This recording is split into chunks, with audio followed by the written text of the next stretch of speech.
right. Hi. Thank you for the introduction. Again, I am Christian Peeters, and I am a second-year PhD student at the University of Florida. And today, I'm going to be talking about SS7-based attacks and our system designed to detect SS7 redirection attacks called Sonar. So I'd like to start out by playing a game. So say you work for an intelligence agency, and you need to intercept a call. How are you going to do it? Well, you might think, climb up the phone pole. However, most people don't use landlines anymore. You could deploy a cellular interceptor or stingray. However, these are cumbersome and require you to know the exact location and go to where your target is.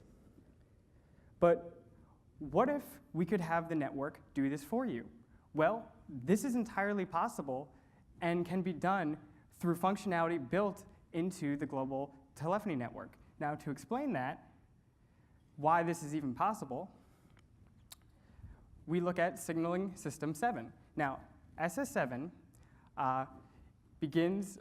so what it does is, it is responsible for communicating between multiple telephony networks. Now, SS7 allows most core elements to redirect your call as a feature. Now, this may sound a little strange at first, but there's actually a legitimate reason for this. So cellular phones move around, including roaming between networks. And call forwarding allows even static phones to operate in other networks. Now, these are things that people expect to have from their telephony providers. So SS7 is also a global infrastructure, and it was built on the assumption that only a small trusted parties would have access. Now, because of that, there is no authentication for requests. And this is no longer the case, though. So now, anyone can have access to SS7. And these vulnerabilities have been known about for decades. So you may ask, well, wait, why does this matter? If we've known about these vulnerabilities, why haven't we done something about this? Well, a few years ago, you may remember there was a 60 Minutes segment on SS7 attacks. And people from our community were even interviewed in this and showed that anyone can be attacked via SS7, including California Congressman Ted Lieu, who has done an excellent job pressing the FCC to make changes to fix these attacks. So maybe you don't even think that you're affected by this because you don't use 20th century technology anymore. Well, even if you completely have abandoned the telephony network and 20th century financing, you still are affected by this. So this is a problem that affects everyone. So a key insight here is that SS7 redirection attacks always add distance. So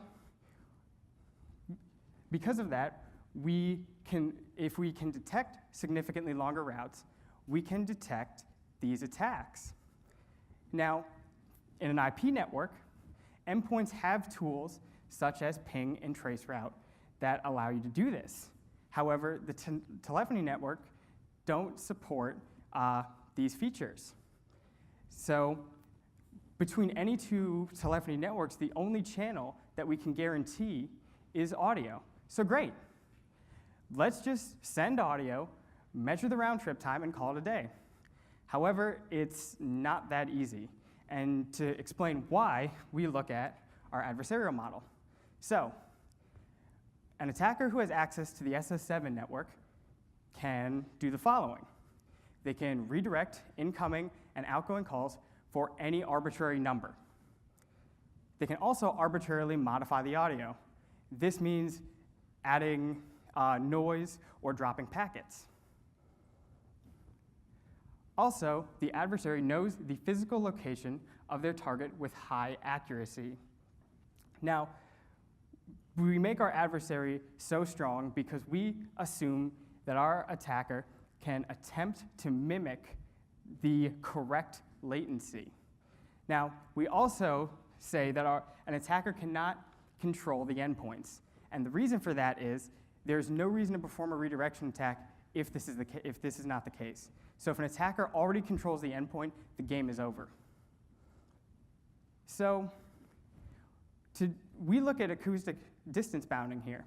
So we rely on distance bounding protocols that are very familiar to our community as well as the wireless community. Now, the challenge here is that distance bounding protocols are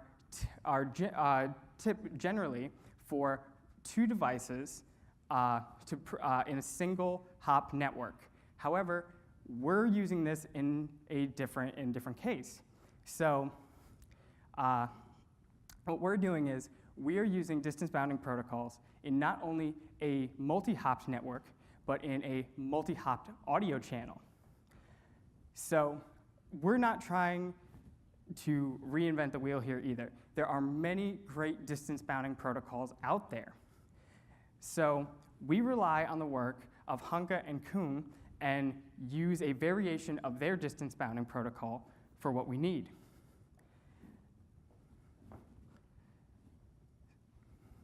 So their protocol implements a technique called rapid bit exchange. And what that does is that allows a prover and a verifier to exchange bits and from that tightly bound the distance between one another. So one consideration we have to make is the differences in telephony networks from IP networks.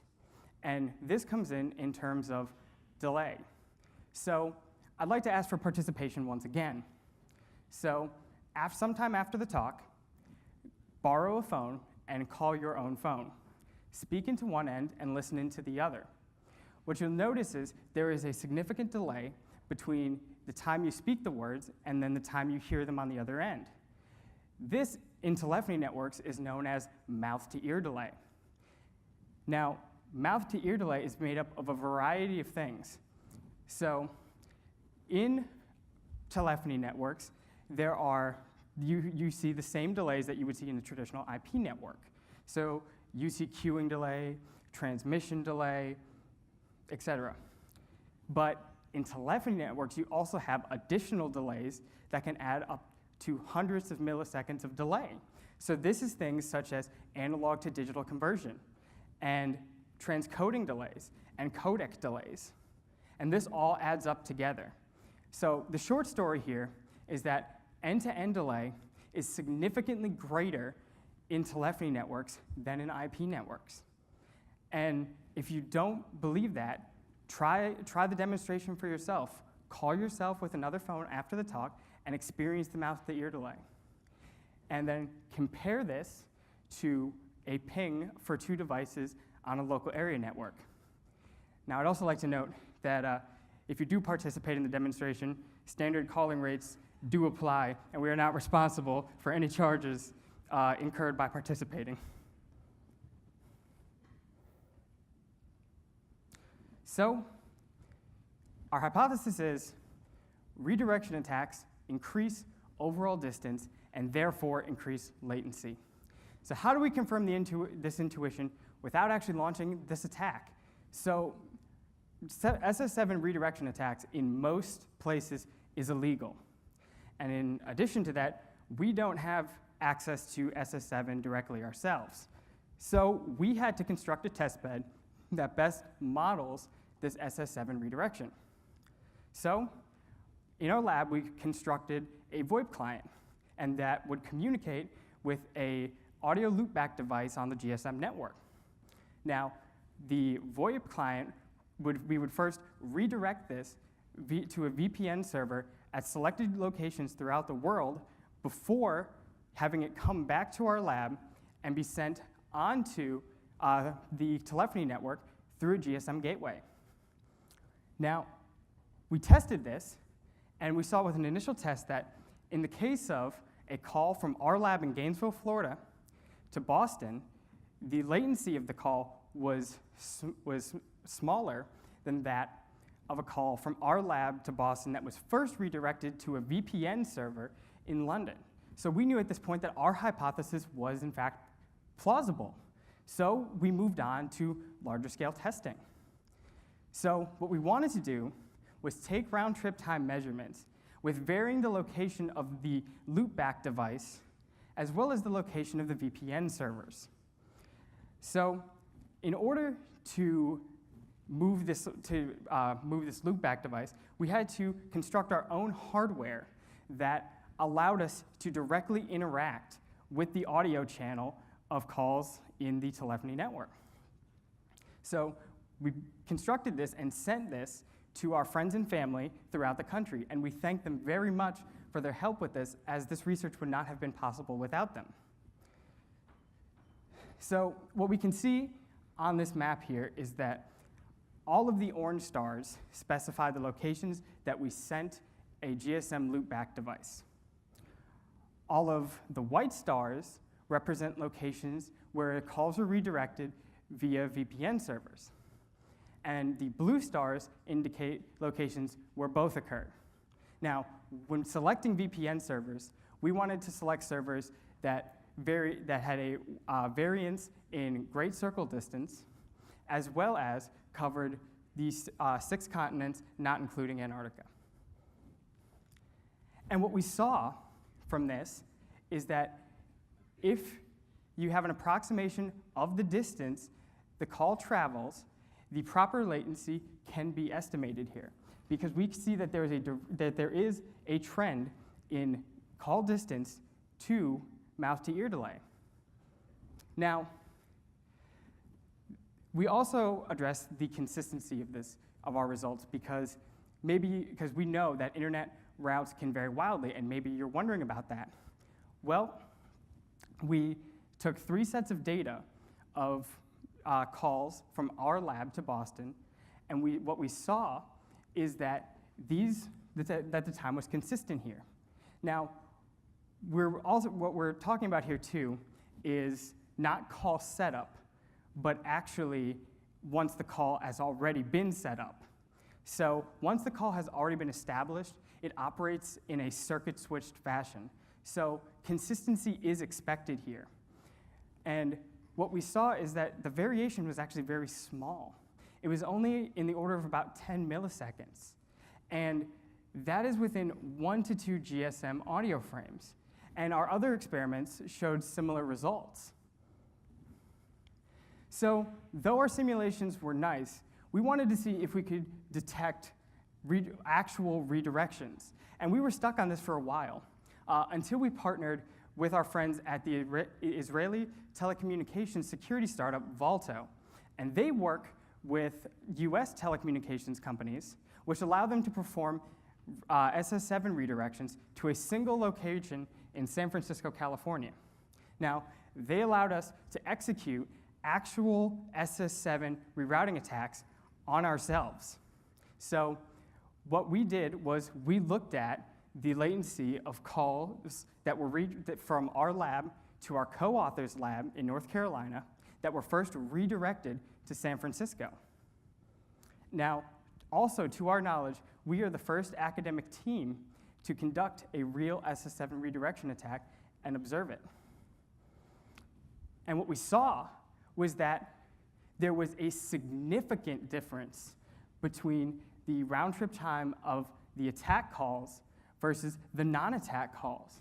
Now, the attack calls are 28 to 29 standard deviations away from the mean latency of the non-attack calls.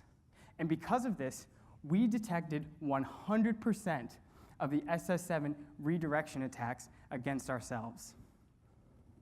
So, like all research, there are limitations. So, small changes in distance may be lost in the noise, and we readily recognize this. So, this is a classic granularity problem in distance bounding. And this is only made worse by the fact that we're using distance bounding in a multi-hop environment and an active network. Now, traditional distance bounding gives centimeter accuracy, and as we mentioned earlier, GSM audio frames are approximately 20 milliseconds, and that's the best granularity that we can provide. So, a single measurement is also good for approximating distance, but not for location. So, geopositioning requires additional measurement points and triangulation, and there is no intuitive way of doing this in this context. However, this is something that we are looking at in the future.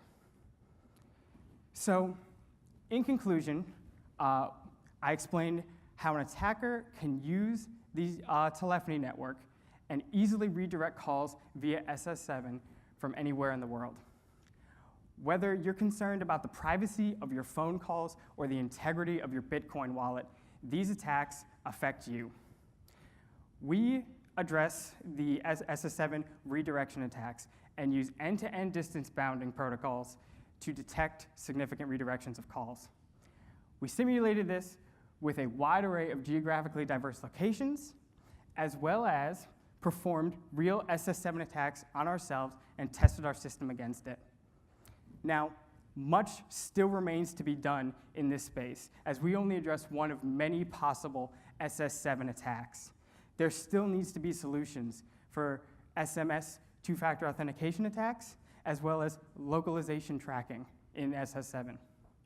And with that, my name is Christian Peeters. I'm a second-year PhD student at the University of Florida, and I'll take your questions.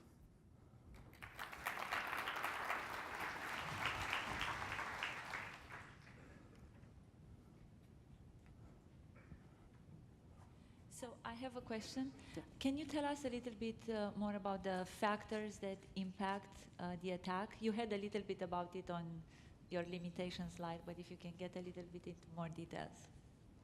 The factors that affect the attack, like yes. the... Yes. Okay, well, some of the factors that affect the attack is where the call gets redirected to, so how far off the call path the call goes. So if an adversary were to redirect to a very nearby location, it is harder to detect that because of the fact that less time is introduced. As we said, distance correlates to increased latency. Hi, I'm Christina Pepper from NYU Abu Dhabi. My question actually goes in the same direction that Christina just mentioned. So I'm wondering if you can give me more insights into the possible locations of an attacker. So I guess if an attacker is kind of close to the original path that the call is basically taking, then it will be harder to detect the delay because there is not so much delay introduced. So what are the ranges, how far, so basically how far does an attacker need to be away so that you can reliably detect that? So that's a great question. So it is fairly difficult to directly map the cellular network, and it's hard to really say an exact distance. But what we have done with our studies is that with our simulations, we were able to still detect attack calls that were placed from our lab that were first redirected to Atlanta and Miami, which is about 300 miles away. So we can still detect those attacks from our simulation. We also know that in an actual attack, more latency is introduced.